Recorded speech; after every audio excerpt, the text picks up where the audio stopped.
Kung may player ngayon sa Philippine basketball na sobrang relatable, si Renz Abando na yata yon at hindi to debatable. From being basically a nobody from La Union to now, isang Pinoy legend at isang internet sensation. Bakit naman hindi? Starting at 6'2", which is moderately undersized, magugulat ka na lang pagbukas mo ng social media, meron na naman siyang pinosterized. And maybe, yun yung reason ba't siya paborito. Kasi he's just a regular Joseph na nag-succeed sa sarili niyang kwento. Pero sa likod ng highlight blocks and dunks na malupet, ay yung improvement niya over the years sa kanyang skillset. So wag na natin patagalin tong intro, pag-usapan na natin yung evolution ni Renz Abando.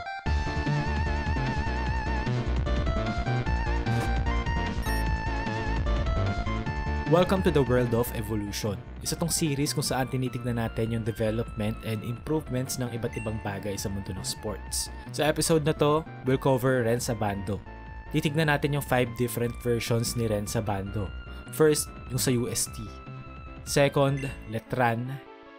Third and fourth, yung 2 years niya so far sa KBL.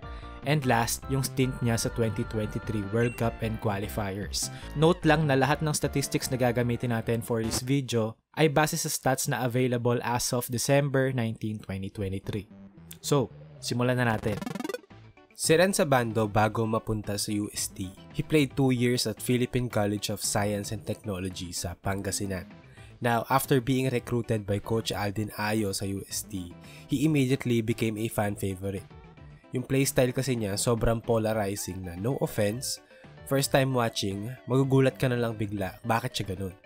Naalala ko first time hearing about him nung nanood ako ng highlights, immediately kitang-kita yung untapped potential and talent. Sa isang season ni Abando with UST, he played roughly 23 minutes a game in which he averaged 11.9 points, 5.2 rebounds, and 1.3 blocks per game. Percentages weren't good pero for a UAAP rookie, 30.8% sa tres is passable naman especially sa amateur ranks. Sa time niya sa UST, yung playstyle niya was more of a traditional wingman. Spot-ups here and there, off-ball cuts, and minsan tinatakbuhin rin siya ng mga plays para sa movement threes. The thing about his shooting, yung form kasi niya perfect for a movement shooter. Though hindi nagmamaterialize masyado, pero you can see the potential of someone developing into a legit movement shooter. Sa play na to, Chicago action, which is a pin down into a handoff.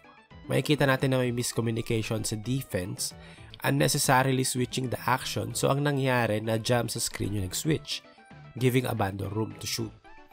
Dito naman instead of a pin down, since si Abando yung nasa wing, they set a flare screen para mag-slide si Abando sa open corner pocket.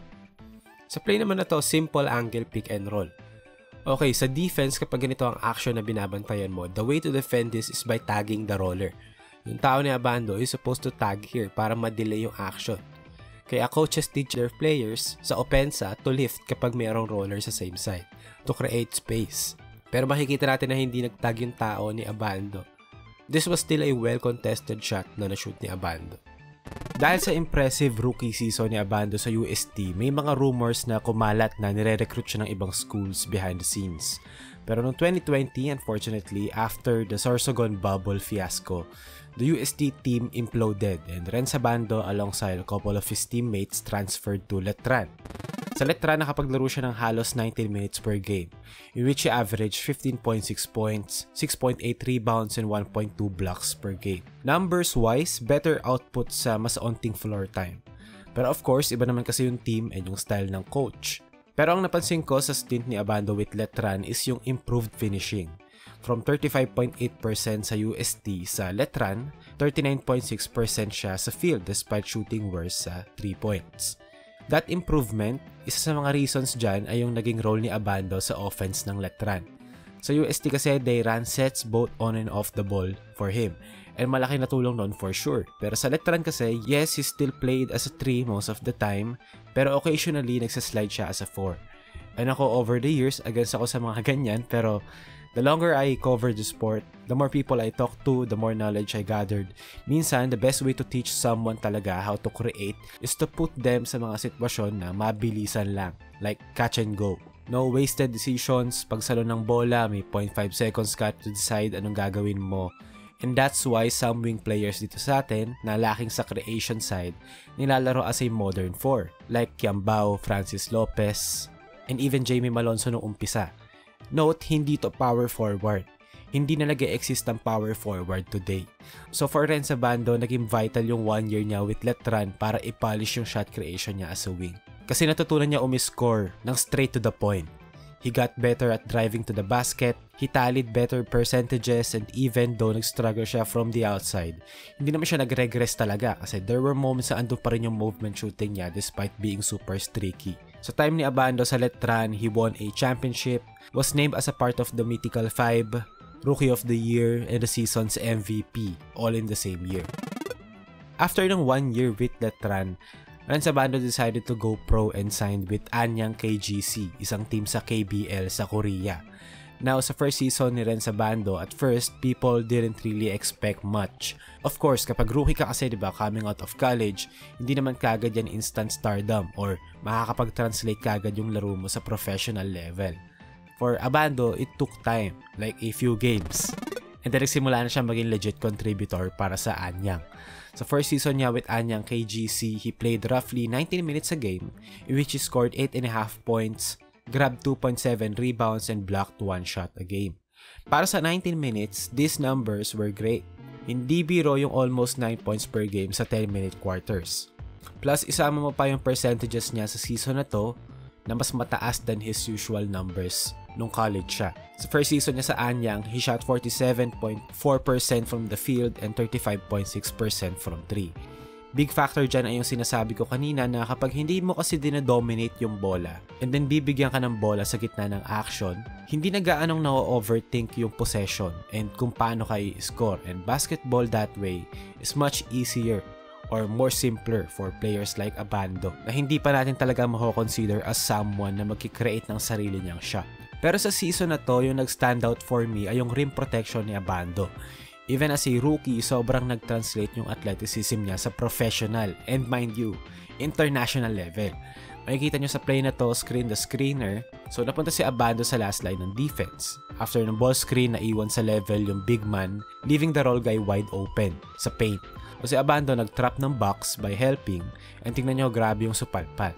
And I think yung detail dito na dapat nating pansinin ay yung timing and kung paano siya nakatalon ng vertical.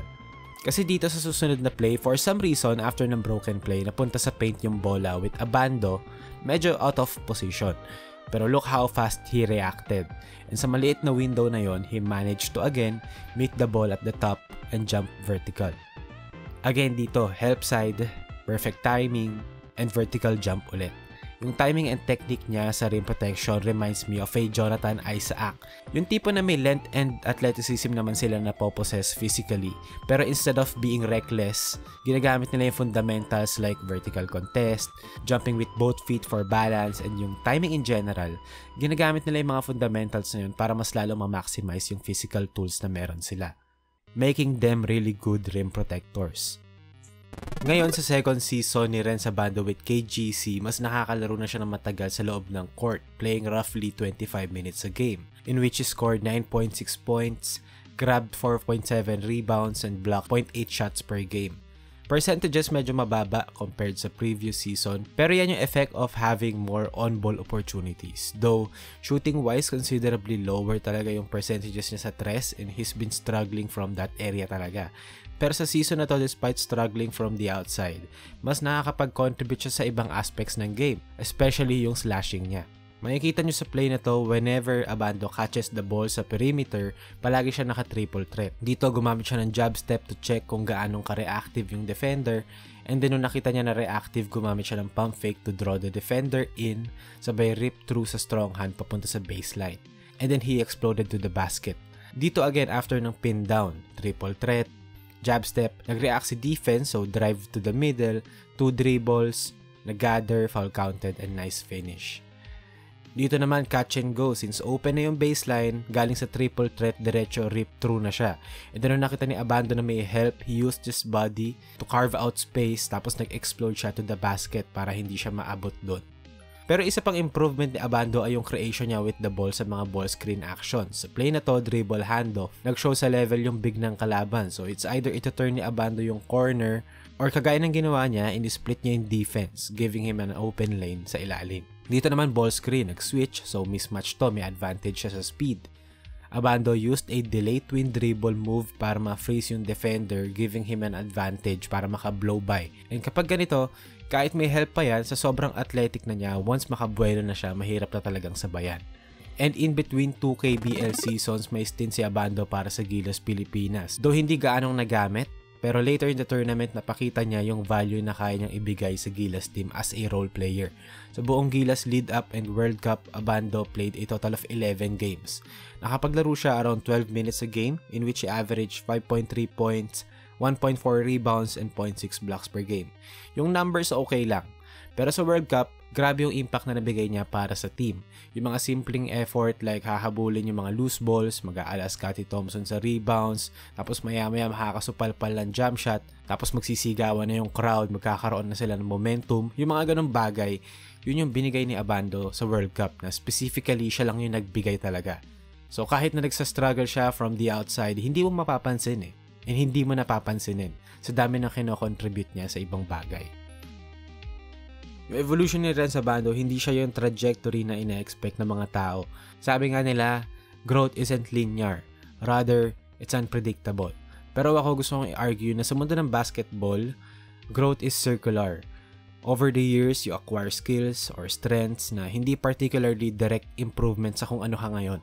Pero you learn to maximize every side or every part of your arsenal, making you indispensable para sa team mo. Hindi siya linear na umaangat ka, pero mas nagiging well-rounded ka. And that's the evolution of Renz Abando. Hindi siya nag-grow in a straight line. He learned how to adapt at kung paano maging effective sa kung ano ina-expect sa kanya ng team niya.